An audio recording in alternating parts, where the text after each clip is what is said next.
Hello guys, welcome to SPPS School.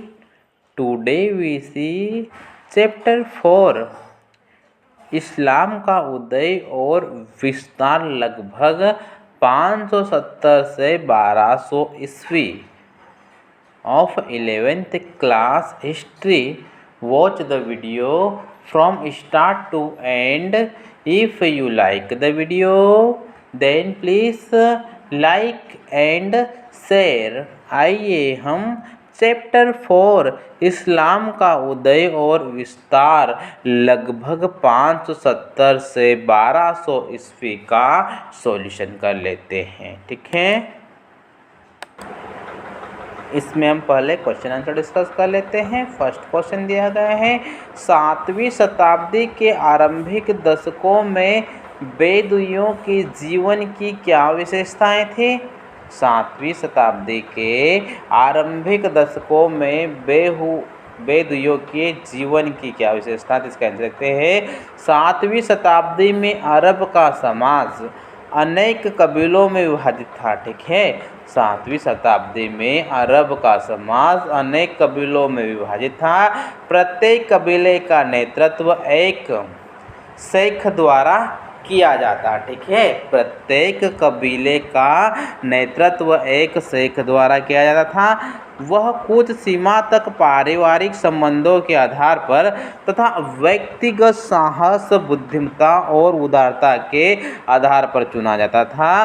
प्रत्येक कबील ने अपने स्वयं के अलग अलग देवी देवताएं होते थे। ठीक है, प्रत्येक कबीले के अपने स्वयं की अलग अलग देवी देवताएं होते थे, जो बूतों के रूप में मस्जिदों में पूजे जाते थे। बहुत से अरब कबील खनाबदोस या बद्दू अर्थात बेदुइनी होते थे। ये लोग आमतौर पर मुख्यतः भोजन के खाद्य पदार्थ के रूप में खजूर और अपने ऊँटों के लिए चारों की तलाश में रेगिस्तान में सूखे क्षेत्रों से हरे भरे क्षेत्रों नखलिस्तान की ओर जाते रहते थे। ठीक है, हम जानते हैं कि नखलिस्तानों में पानी के चश्मे, ठीक है, हम जानते हैं कि नखलिस्तानों में पानी के चश्मे तथा खजूर के पेड़ों के झुंड पाए जाते हैं। इन नखलिस्तानों के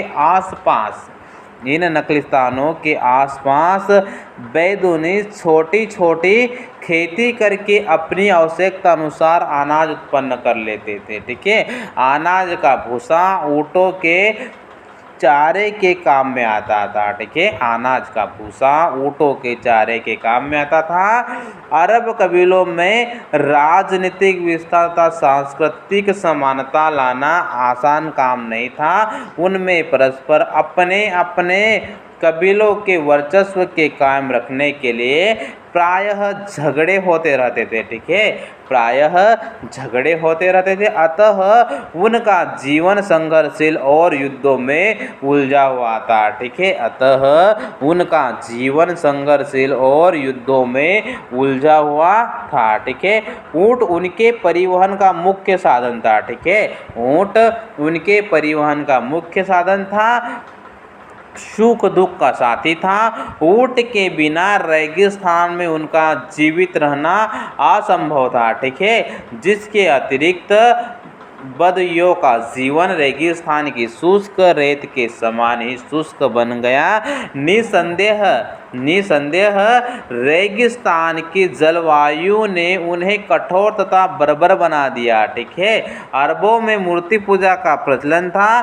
प्रत्येक कबीले ने अपने देवी देवता होते थे। इनकी बूतों के रूप में मस्जिदों में पूजा की जाती थी। मक्का कबीलों का एक प्रसिद्ध स्थान था। ठीक है, मक्का कबीलों का एक प्रसिद्ध स्थान था। साथ ही मक्का में कुरैश नामक कबीलों का अत्यधिक प्रभाव था। अरबों का सर्वाधिक महत्वपूर्ण धार्मिक केंद्र काबा भी यहाँ पर स्थित था। ठीक है, नेक्स्ट क्वेश्चन देखते हैं, अब्बासी क्रांति से आपका क्या तात्पर्य है? अब्बासी क्रांति से आपका क्या तात्पर्य है? इसका आंसर सकते हैं उमय्यद वंश की मुस्लिम राजनीतिक व्यवस्था के केंद्रीयकरण की सफलता के लिए भारी कीमत चुकानी पड़ी। दवा नामक एक सुनियोजित आंदोलन द्वारा उमय्यद वंश का पतन किया गया। ठीक है, एक सुनियोजित आंदोलन द्वारा उमय्यद वंश का पतन किया गया।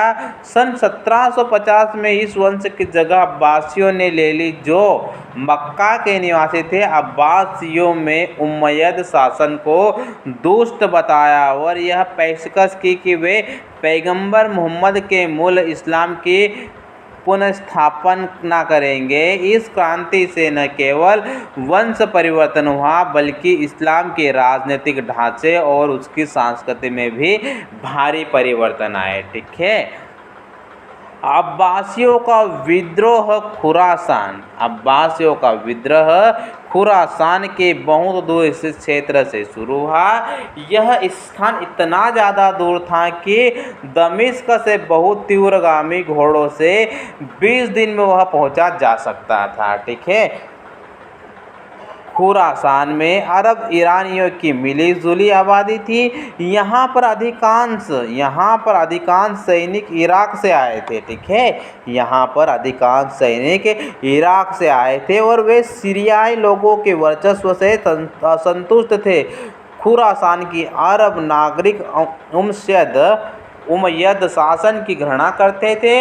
इसका कारण यह था कि अपने प्रशासन में करों में जो रियायतें और विशेष अधिकार देने का वचन दिए थे, वे उसे पूरे नहीं कर सके। ठीक है, वे उसे पूरे नहीं कर सके। जहाँ तक ईरानी मुसलमानों या मवालियों का संबंध है, उन्हें अपनी जातीय चेतना से ग्रस्त अरबों की अपेक्षा का शिकार बनना पड़ा और वे उमय्यदों को बाहर निकालने के लिए किसी भी अभियान में जुड़ जाना चाहते थे। ठीक है, पैगंबर के चाचा अब्बास के वंश अब्बासियों ने विभिन्न असम्मत समूहों का समर्थन प्राप्त किया और यह वचन दिया कि पैगंबर के परिवार अहल अल बैत का कोई मसीहा महदी उन्हें उमय्यदों के शोषणकारी शासन से आज़ादी दिलाएगा और सत्ता प्राप्ति के अपने तरीके को, ठीक है, और सत्ता प्राप्ति के अपने तरीकों को इस्लामिक दृष्टि से वैध बताया। एक ईरानी गुलाम अबू मुस्लिम ने उनकी सेना का नेतृत्व किया और उमय्यदों के अंतिम खलीफा मरवान को जब नदी पर हुई लड़ाई में पराजित किया। नेक्स्ट क्वेश्चन देखते हैं, क्वेश्चन नंबर 3। अरबों, ईरानियों व तुर्कों द्वारा स्थापित राज्यों की बहुसंस्कृतियों के उदाहरण दीजिए। ठीक है, तो हम इसका आंसर देख लेते हैं। इसका आंसर आ जाएगा, अब्बासी शासन काल में अरबों के प्रभाव में ह्रास होता गया। ठीक है, अब्बासी शासन काल में अरबों के प्रभाव में ह्रास होता गया और ईरानी संस्कृति का प्रभाव काफ़ी हद तक बढ़ गया। ठीक है, अब्बासियों ने अपनी राजधानी प्राचीन ईरानी महानगर टेसिफोन के खंडहरों के पास बगदाद में स्थापित की। इराक और खुरासान की अपेक्षाकृत अधिक भागीदारी सुनिश्चित करने के लिए सेना और नौकरशाही का पुनर्गठन गैर कबीलाई आधार पर किया गया। अब्बासी शासकों ने खिलाफत की धार्मिक स्थिति व कार्यप्रणाली को शुद्ध बनाया और इस्लामी संस्थाओं और विधानों को संरक्षण प्रदान किया।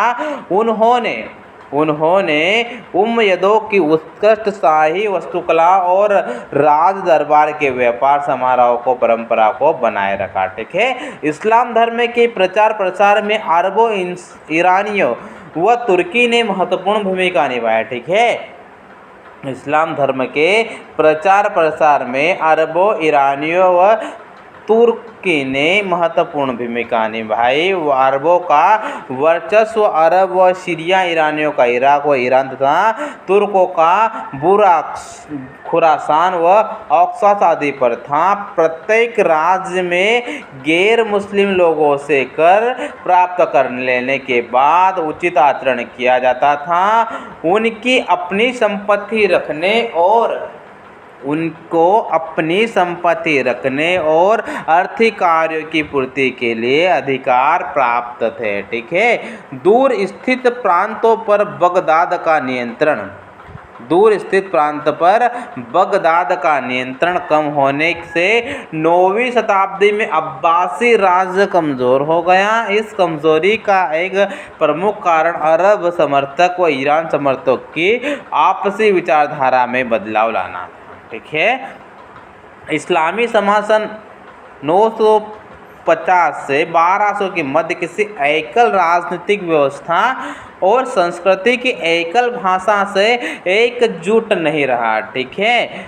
बल्कि सामान्य आर्थिक और सांस्कृतिक प्रतिरूपों द्वारा उनमें एकजुटता बनी रही। ठीक है। आर्थिक व सांस्कृतिक प्रतिरूपों द्वारा उनमें एकजुटता बनी रही। फारसी का विकास इस्लामी संस्कृति की उच्च भाषा के रूप में किया गया। ठीक है।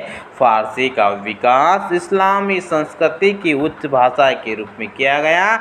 इस एकता के निर्माण में बौद्धिक परंपराओं के मध्य संवाद की परिकता में भी अहम भूमिका निभाई। विद्वान व व्यापारी वर्ग के इस्लामी राज्यों में स्वतंत्र रूप से भ्रमण कर सकते थे तथा विचारों व तौर तरीकों में खास भूमिका निभाते थे। कुछ लोग धर्मांतरण के फलस्वरूप गांवों के स्तर तक नीचे पहुंच गए थे। ठीक है। 10वीं व 11वीं शताब्दी में तुर्की सल्तनत के उदय के परिणाम स्वरूप अरबों व ईरानियों के साथ तीसरा प्रजातियां समूह तुर्की लोगों को भी जुड़ा हुआ। तुर्किस्तान के मध्य एशियाई घास के क्षेत्रों में खानाबदोश कबीलाएं थे और इन लोगों द्वारा सने सने इस्लाम धर्म कबूल कर लिया गया। वे कुशल घुड़सवार व योद्धा थे। वे गुलामों और सैनिकों के रूप में अब्बासी ठीक है वे गुलामों और सैनिकों के रूप में अब्बासी, सुमानी और गुआही प्रशासन में सम्मिलित हो गए। ठीक है। इस प्रकार वर्तमान समाज का बहुसांस्कृतिक स्वरूप उभर कर सामने आया जो अरबों, ईरानियों व तुर्कों द्वारा सिंचित हुआ था। ठीक है। नेक्स्ट क्वेश्चन देखते हैं। यूरोप व एशिया पर धर्म युद्धों का क्या प्रभाव पड़ा? यूरोप व एशिया पर धर्म युद्धों के क्या प्रभाव पड़ा? इसका कह सकते हैं पोप अर्बन द्वितीय और बाइजेंटाइन सम्राट एलेक्सियम प्रथम ने 1095 से 1291 के मध्य ठीक है 1095 से 1291 के मध्य पूरी मध्य सागर के तटवर्ती मैदानों में मुस्लिम शहरों के विरुद्ध धर्म के नाम पर मुसलमानों के साथ कई लड़ाइयाँ लड़ी जिन्हें धर्म युद्ध या जिहाद कहा गया। ठीक है। हम देखते हैं इन धर्म युद्धों का विवरण निम्नलिखित है। ठीक है। प्रथम धर्म युद्ध 1098 से 1099 फ्रांस और इटली के सैनिकों ने सीरिया में एंटीओख के जेरूसलम पर कब्जा कर लिया। इस युद्ध के दौरान मुसलमानों और यहूदियों की निर्मम हत्या की गई। मुस्लिम लेखकों ने ईसाइयों को फिरंगी अथवा इफिजी कर संबोधित किया। इन्होंने सीरिया फिलिस्तीन के क्षेत्र में 4 राज्य स्थापित किए। ठीक है। इन्होंने सीरिया फिलिस्तीन के क्षेत्र में 4 राज्य स्थापित किए जिन्हें सामूहिक रूप से आउटरेमर अर्थात समुद्र पार या भूमि कहा जाता है। यह याद रखने योग्य है कि बाद के धर्म युद्ध इसी प्रदेशों की रक्षा और विस्तार के लिए लड़े गए थे। ठीक है। सेकेंड पॉइंट देते हैं द्वितीय धर्म युद्ध। इस युद्ध के दौरान जर्मन और फ्रांसीसी सेना ने दमिश्क पर कब्जा करने की कोशिश की लेकिन उन्हें हार कर घर लौटने के लिए मजबूर होना पड़ा। परिणामतः आउटरमेयर की शक्ति कम होती चली गई और धर्म युद्ध का जोश अब खत्म हो गया। ठीक है। लेकिन अंत में ईसाई तीर्थयात्रियों के लिए जेरूसलम में स्वतंत्र रूप से प्रवेश करने का अधिकार मिल गया। ठीक है। अब हम देखते हैं तीसरा धर्म युद्ध। सन 1291 में सन 1291 में ईसाइयों के फिलिस्तीन से बाहर भगा दिया गया और उनके विरुद्ध मुस्लिम राज्यों का रुख सख्त और मुस्लिम सत्ता की पुनः बहाली हो गई। धीरे धीरे यूरोप की इस्लाम में सैनिक दिलचस्पी समाप्त हो गई। अब उसका ध्यान अपने आंतरिक राजनीतिक और सांस्कृतिक विकास की ओर केंद्रित हो गया। ठीक है, यूरोप व एशिया पर धर्म युद्धों का प्रभाव। यूरोप व एशिया महाद्वीपों के जनजीवन पर धर्म युद्धों का अत्यधिक व्यापक थे, वो गहरा प्रभाव पड़ा। ठीक है, सही प्रभाव। धर्म युद्धों के विनाशकारी व भयंकर होने के बावजूद कुछ भी सही प्रभाव जनजीवन पर पड़े, जैसे कि युद्धों के फलस्वरूप यूरोपीय सभ्यता और संस्कृति का विकास हुआ। अरबों के साथ मिलने से ज्ञान का व्यापक विस्तार हुआ। पश्चिम और पूर्व में आपसी व्यापारों में बढ़ोतरी व नई नई पदार्थों का ज्ञान हुआ। यूरोपवासियों ने रेशम, कपास, चीनी, शीशे, बर्तनों, गरम मसालों व दवा आदि से परिचय प्राप्त किया। यूरोपीय व एशियाई लोगों में धैर्य उत्साह की वृद्धि हुई। अनेक नवीन भौगोलिक खोजें हुई है। ठीक है, नेक्स्ट देखते हैं गलत प्रभाव। गलत प्रभाव क्या पड़ा देख लेते हैं। धर्म युद्धों के कारण यूरोपीय व एशिया महाद्वीपों पर कुछ गलत प्रभाव भी पड़े, जैसे कि व्यापक स्तर पर जन व धन की हानि हुई और ईसाइयों की कमजोरी सिद्ध हुई और पोप के सम्मान में भी भारी क्षति आई।